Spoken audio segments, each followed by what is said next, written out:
Hello friends. आज के इस वीडियो में हम लोग बात करेंगे वर्ल्ड वॉर वन के बारे में और जानेंगे कैसे एक गोली की वजह से इतना बड़ा युद्ध स्टार्ट हो गया। 28 जून 1914 एक स्कूल में पढ़ने वाला 19 साल का स्टूडेंट ऑस्ट्रो हंगेरियन एम्पायर के प्रिंस की गोली मारकर हत्या कर देता है और इस एक घटना की वजह से एक जंग छिड़ जाती है। एक ऐसी जंग जो कि 4 सालों तक चलती है और जिसमें करीब 2 करोड़ से भी ज़्यादा लोगों की जानें चली जाती है और लगभग 6 करोड़ लोग घायल हो जाते हैं। एक ऐसा वॉर जो कि कई एंशिएंट एम्पायर को तबाह कर देता है, ख़त्म कर देता है।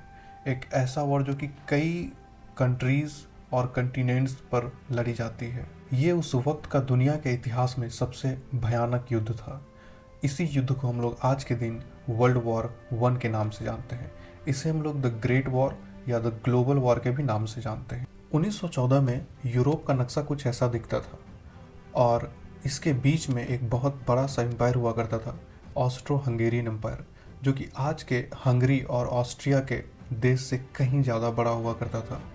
ज़्यादातर यूरोपियन देशों में उस समय मोनार्की हुआ करती थी, मतलब किसी एक राजा या महाराजा का राज हुआ करता था। लेकिन 3 देश ऐसे थे यूरोप में जो कि डेमोक्रेटिक थे, वहाँ मोनार्की नहीं थी। वो थे फ्रांस, स्विट्जरलैंड और San Marino. Treaty of Berlin 1878 में हुआ। इसके अनुसार ऑस्ट्रियो हंगेरियन एम्पायर को यह हक दिया गया कि बोस्निया और हेर्ज़ेगोविना के पार्ट पर वो अपना प्रशासन चला सकते हैं कुछ समय तक, लेकिन ये ऑफिशियली ऑटोमन एम्पायर का पार्ट हुआ करता था। लेकिन 1908 में ऑस्ट्रियो हंगेरियन एम्पायर ने बोस्निया और हेर्ज़ेगोविना पर कब्जा कर लिया और उस समय ऑटोमन एम्पायर ने भी कुछ नहीं किया क्योंकि पहले से ही वहाँ कुछ इंटरनल प्रॉब्लम्स चल रही थी। ऑटोमन एम्पायर ने लगभग 400 सालों तक बोस्निया और हेर्ज़ेगोविना पर अपना राज किया, लेकिन आज़ादी मिलने की जगह बोस्निया और हेर्ज़ेगोविना पे अब ऑस्ट्रो हंगेरियन एम्पायर ने कब्जा कर लिया था, जो कि वहाँ के लोगों को ये पसंद बिल्कुल भी नहीं था। वहाँ के लोग इस बात से काफ़ी गुस्सा थे और वो चाहते थे आज़ाद होना। और यहीं से शुरू होती है ऑस्ट्रो हंगेरियन के प्रिंस की एसेसिनेशन की कहानी। बोस्निया के जिन लोगों पर कब्जा किया गया वो आज़ादी चाहते थे, वो बहुत गुस्से में थे, तो वो चुप तो बैठेंगे नहीं, वो अपनी आज़ादी के लिए कुछ ना कुछ तो करते।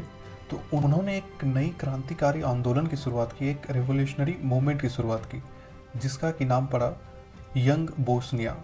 यह एक स्टूडेंट रेवोल्यूशनरी ग्रुप था और सर्बिया के लोग भी इनकी मदद कर रहे थे। इनका पर्पस था बोस्निया और हेर्ज़ेगोविना को एक आज़ाद देश बनाना और सर्बिया के साथ यूनाइट करना। इसी बीच 28 जून 1914 की तारीख आती है जब ऑस्ट्रिया हंगरी के प्रिंस आर्कड्यूक फेर्डिनांड अपनी वाइफ सोफी के साथ बोस्निया के कब्जा किए हुए क्षेत्र में सफ़र के लिए जा रहे थे। इस बात का पता जब बोस्निया के क्रांतिकारियों को लगा तो उन्होंने फैसला किया कि वो उन्हें मारेंगे। जब उनकी गाड़ी एक रास्ते से गुजर रही थी तभी एक बोस्नियन क्रांतिकारी ने उनकी गाड़ी पर एक बॉम्ब फेंक दिया, लेकिन वो बॉम्ब उनकी गाड़ी से बाउंस होकर बगल वाले रोड पर फट गई, जिसमें कई लोग घायल हो गए। और इसी बीच फर्डिनांड जो है वहाँ से भागने में कामयाब रहे। वो जिस प्रोग्राम के लिए आए थे उसे उन्होंने कैंसिल किया और उन्होंने मन बनाया कि वो हॉस्पिटल जाएंगे जहाँ वो बॉम्ब से घायल हुए उन लोगों से मिलना चाहते थे। हॉस्पिटल जाने के रास्ते में वो एक गलत टर्न ले लेते हैं, जिस वजह से वो एक गलत रास्ते पर पहुंच जाते हैं। जब तक उन्हें रियलाइज़ होता है कि वो एक गलत जगह पे आ गए हैं, तब उन्हें पता चलता है कि वो एक बोस्नियन रेवोल्यूशनरी के काफ़ी करीब आ गए हैं। एक 19 साल का स्कूल में पढ़ने वाला स्टूडेंट गवरीलो प्रिंसिप, जिसका जिक्र हम लोगों ने वीडियो के स्टार्टिंग में की थी, यही वो स्कूल में पढ़ने वाला स्टूडेंट है जो गोली चला देता है ऑस्ट्रिया हंगरी के प्रिंस फर्डिनांड और उसकी वाइफ के ऊपर, और उसी समय उनकी मौत हो जाती है। जल्द ही गैवरीलो प्रिंसिप को गिरफ्तार कर लिया जाता है, लेकिन उसकी उम्र 20 साल से कम थी, इसीलिए उसे फांसी की सज़ा तो नहीं दी जा सकती थी उस समय के लॉ के हिसाब से, लेकिन उसे 20 साल की जेल की सज़ा होती है इस हत्या के लिए। ऑस्ट्रो हंगेरियन एम्पायर का महाराजा इस घटना से आग बबूला हो जाता है और जंग छेड़ देता है सर्बिया देश के ऊपर, क्योंकि सर्बिया के लोग भी इस रेवोल्यूशन में बोस्निया का साथ दे रहे थे। जब रसिया देखता है कि सर्बिया के ऊपर कब्जा किया जा रहा है तो रसिया पहुंचता है सर्बिया को बचाने। जर्मनी देखता है कि रसिया जा रहा है ऑस्ट्रो हंगेरियन एम्पायर के अगेंस्ट में, तो जर्मनी पहुंचता है ऑस्ट्रो हंगेरियन एम्पायर को बचाने। फिर फ्रांस भी पीछे नहीं रहता, फ्रांस पहुंच जाता है रसिया और सर्बिया के सपोर्ट में। इटली देश ऑस्ट्रिया हंगरी और जर्मनी के साथ अलायंस में था, लेकिन वो पीछे हट जाता है इस एग्रीमेंट से, यह कहते हुए एग्रीमेंट में यह कहा गया था कि अगर हमारे देश के ऊपर कोई हमला करेगा तब हम आपकी मदद करेंगे। लेकिन यहाँ पर तो ऑस्ट्रिया हंगरी और जर्मनी मिलकर खुद से इन्वेड करने जा रहे हैं सर्बिया देश पर, वो खुद से हमला कर रहे हैं, तो इटली पीछे हट जाता है। क्योंकि ऑटोमन एम्पायर की दुश्मनी थी रसिया से, तो ऑटोमन एम्पायर पहुंच जाता है ऑस्ट्रो हंगेरियन एम्पायर के सपोर्ट में। यूनाइटेड किंगडम भी इन्वॉल्व हो जाता है इस जंग में, क्योंकि रसिया, फ्रांस और यूनाइटेड किंगडम की एक अलायंस थी ट्रिपल एंटेटे करके।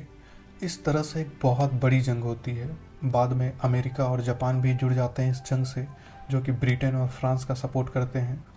और जिन देशों पर ब्रिटेन का राज हुआ करता था, जैसे कि इंडिया, तो ये देश भी जंग में शामिल हो जाते हैं और ब्रिटेन इनकी आर्मी को यूज़ करती है इस जंग में जंग लड़ने के लिए। तो बहुत सारे भारतीय भी जाते हैं इस वर्ल्ड वॉर 1 में जंग लड़ने ब्रिटेन की तरफ। तो ऐसे शुरुआत होती है दोस्तों वर्ल्ड वॉर 1 की।